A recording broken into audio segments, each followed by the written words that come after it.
हनुमान व्रत कथा। एक समय की बात है, एक ब्राह्मण दंपति की कोई संतान नहीं थी, जिस कारण वह बेहद दुखी थे।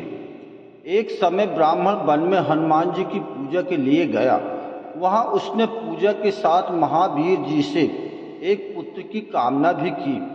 घर पर उसकी स्त्री भी पुत्र की प्राप्ति के लिए मंगलवार का व्रत करती थी तथा हनुमान जी को चमेली का तेल, सिंदूर, लाल ध्वजा जिसमें सीताराम लिखा हो तथा 5 अगरबत्ती और 5 रोट का मंगलवार के दिन भोग लगाती थी और हनुमान जी को भोग लगाकर ही भोजन करती थी।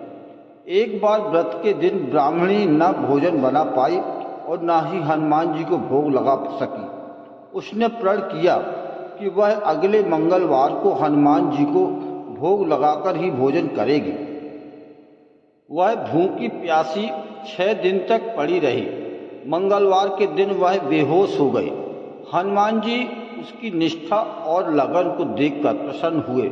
उन्होंने आशीर्वाद स्वरूप ब्राह्मणी को एक पुत्र दिया और कहा कि यह तुम्हारी बहुत सेवा करेगा। बालक को पाकर ब्राह्मणी अति प्रसन्न हुई। उसने बालक का नाम मंगल रखा। कुछ समय उपरांत जब ब्राह्मण घर आया तो बालक को देखकर पूछा कि वह कौन है। पत्नी बोली कि मंगलवार व्रत से प्रसन्न होकर हनुमान जी ने उसे यह बालक दिया है। ब्राह्मण को अपनी पत्नी की बात पर विश्वास नहीं हुआ। एक दिन मौका देखकर ब्राह्मण ने बालक को कुएं में गिरा दिया। घर पर लौटने पर ब्राह्मणी ने ब्राह्मण से पूछा कि मंगल कहाँ है। तभी पीछे से मंगल मुस्कुराकर आ गया। उसे वापस देखकर ब्राह्मण आश्चर्यचकित रह गया। रात को हनुमान जी ने उसे सपने में दर्शन दिए और बताया कि यह पुत्र उसे उन्होंने ब्राह्मणी की भक्ति से प्रसन्न होकर ही दिया है। तब ब्राह्मण सत्य जानकर बहुत खुश हुआ। इसके बाद ब्राह्मण दंपति प्रत्येक मंगलवार को व्रत रखने लगे।